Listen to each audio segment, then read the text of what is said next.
Good morning. This is Lawnserjoe Reliable Lawn Care, Southeast Minnesota / snow removal. I'm having a problem with my plow.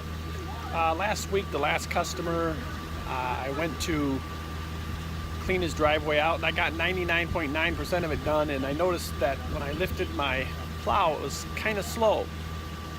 Well, it was real slow. So I dropped the blade and lifted it again and it wouldn't come up. So I got to come along and I raised it and I brought it home, and I determined that the motor on the Western Ultra Mount Pro Plow 8-foot quit working. 13-year-old snow plow, and I do about 80 driveways of snowfall with it. And of course, you know, when you do driveways, it's a lot of back and forth, so it's a lot of lifting. So after 13 years, I figured I got my use out of that motor, and I didn't even care to look at it. I just pulled it off and I dropped the new one on. Well, after I put the new one on, I went to lift the blade. Motor's working fine, but now for some reason the plow keeps stopping, and then I have to restart the controller again. And most people would call it jerking, and that's what it does.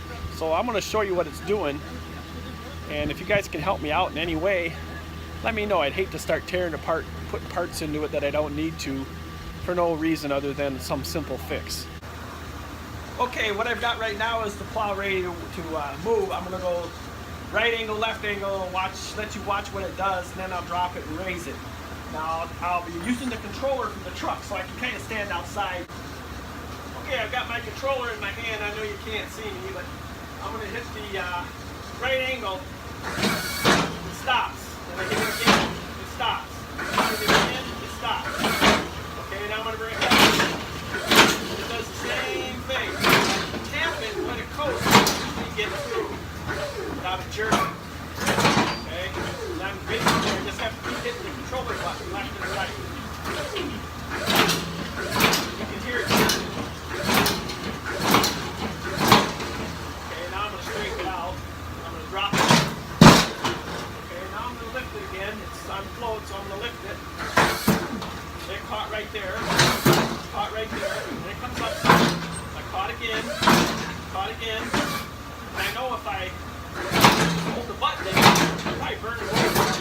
Like I said, that's not what it was doing before I replaced the motor. So, if anybody can give me an idea of what's going on here, I would appreciate it. Like I said before I replaced the motor, it was just running slow. It wasn't jerking like it is.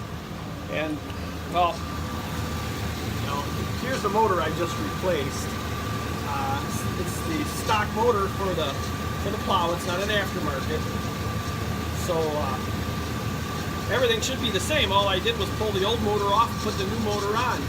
I did, when I put the motor on, there wasn't a lot of room here, so I did take the assembly and move it down at an angle, pull the motor out, and then I put the new motor in and then brought it back up and put it in. I don't know if that had something to do with it or not.